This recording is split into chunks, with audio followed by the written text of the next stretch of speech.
आप देख रहे हैं न्यूज़ 9 भारत, रखिए आपको सबसे आगे। नमस्कार, आप देख रहे हैं न्यूज़ 9 भारत, मैं हूं आपके साथ अंजलि। चलिए रुक करते हैं खबरों की ओर। खबर यूपी के जनपद बलिया से है। नरही थाना क्षेत्र के सुहाग गांव के बाहर आम के बगीचे में एक डॉक्टर का शव पेड़ से लटकता देख क्षेत्र में हड़कंप मच गया। सूचना मिलते ही मौके पर पहुंची पुलिस ने शव को कब्जे में लेकर जांच पड़ताल शुरू कर दिया। मौके से एक सुसाइड नोट भी पुलिस ने बरामद किया है। वहीं परिजनों की तहरीर और सुसाइड नोट के आधार पर पुलिस ने 6 लोगों के खिलाफ नामजद मुकदमा दर्ज किया है। आगे की कार्रवाई में प्रशासन जुट गई है। सुहाव गांव निवासी डॉक्टर ओमकार नाथ राय वाराणसी में महमूदगंज स्थित लक्ष्मी सिनेमा हॉल कैंपस में पैथोलॉजी चलाते थे। वहां गांव के बाहर बगीचे में घर बनाकर रहते थे। उनकी पत्नी उच्च प्राथमिक विद्यालय वैना से सेवानिवृत्त होकर बलिया के चंद्रशेखर नगर में रहती हैं। उनके 2 पुत्र भी बलिया ही रहते हैं। अपने परिजनों से दूर वह गाँव पर ही रहते थे। सुबह बगीचे में उनका शव आम के पेड़ से लटकता मिला। ग्रामीणों की सूचना पर पहुंची पुलिस ने शव को कब्जे में लेकर पोस्टमार्टम के लिए भेज दिया। वहीं मृतक की जेब से एक पन्ने का सुसाइड नोट भी बरामद हुआ। सूत्रों की माने तो सुसाइड नोट में डॉक्टर ओमकार नाथ राय ने सिगरा वाराणसी स्थित अपनी 3 मंजिला मकान का जिक्र किया है। उक्त मकान के अंदर कतिपय दबंगों द्वारा कब्जा करने की बात भी उन्होंने लिखा है। पुलिस ने सुसाइड नोट और मृतक के पुत्र की शिकायत पर 6 लोगों के खिलाफ नामजद मुकदमा दर्ज कर कार्यवाही में जुट गई है। बताया जा रहा है कि डॉक्टर ओमकार नाथ राय वाराणसी के महमूदगंज स्थित लक्ष्मी सिनेमा हॉल कैंपस में पैथोलॉजी चलाते थे, लेकिन कुछ सालों से वाराणसी छोड़कर सुहाव में ही रहने लगे थे। उनके परिवार के बाकी लोग चंद्रशेखर नगर स्थित मकान में रहते हैं। उनकी पत्नी लीलावती राय वैना उच्च प्राथमिक विद्यालय से सेवानिवृत्त अध्यापिका हैं। उनके 2 पुत्रों में एक दीपक राय बिहार में शिक्षक है, दूसरा प्रभाकर राय वाराणसी में कोई निजी कार्य करते हैं। न्यूज़ 9 भारत के लिए बलिया से सुनील यादव की रिपोर्ट। अपना परिचय बता दीजिएगा। मेरा नाम भास्कर राय है, पुत्र ओमकार नाथ राय जी। अभी आप लोग नरही थाने में आए हैं। सुहाव थाना नरही। अभी आप लोग नरही थाने में आए हैं, मामला क्या है? हम तत्काल नरही थाने में हैं इस समय वर्तमान में।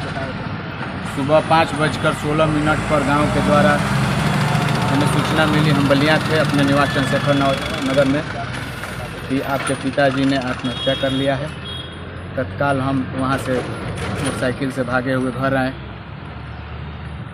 उसके बाद मेरे भाई जी भी पीछे से आए, बड़े भाई। उन्होंने तुरंत पुलिस को सूचना प्रदान किया। थाना नरही से भी थानाध्यक्ष महोदय वहाँ प्रस्तुत हुए। गाड़ी को नीचे उतारा गया। उसके बाद अपने कब्जे में लेने के बाद पुलिस ने तलाशी किया तो उसमें पिताजी का सुसाइड नोट प्राप्त हुआ। क्योंकि पिताजी हमारे BMS डॉक्टर थे, सिगरा वाराणसी में अपना मकान था। पिताजी कुछ लोग किराए पर रहने के उद्देश्य से मकान को लिए। उसके बाद उनके साथ जालसाजी किया गया और मकान को भी कब्जा कर लिया गया। पिताजी गांव आए और अपने रहने के लिए अपने ही बगीचे में एक छोटे से रूम का निर्माण कराया। दुखी रहते थे हमारे पिताजी, क्योंकि मैं पुत्र हूँ, छोटा हूँ, पूछता था लेकिन वो कुछ बोलते नहीं थे, गंभीर रहते थे, हमेशा दुखी रहते थे। मैं प्रयासरत में था कि कुछ बताएं। जो यह अत्यंत दुखद घटना है, पिताजी ने जो कार्य किया है।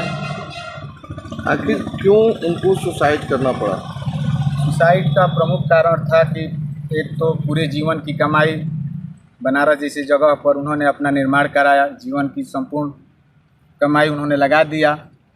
वहाँ के कुछ लोकल लोगों ने मिलकर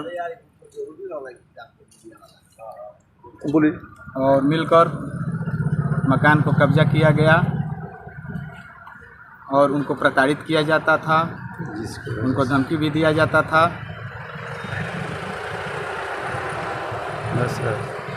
कौन लोग थे जो इतने दिनों से प्रताड़ित करते थे और किस तरह से? क्या आपके मकान को कब्जा कर चुके थे? जी, ऑलरेडी वो हमारे 3 फ्लोर का मकान था। 2nd और 3rd फ्लोर पे वो लोग रहते थे, कब्जा करके हैं। हमारे उसी मकान पर, जिसका डिटेल पिताजी ने पूरे कागज़ में लिखा हुआ है, जो हमने यहाँ प्रस्तुत किया है अपने आवेदन में।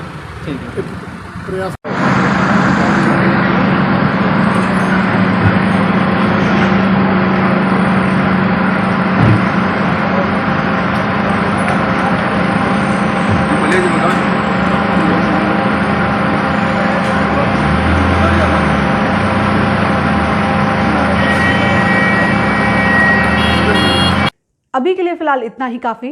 बने रहिए हमारे साथ।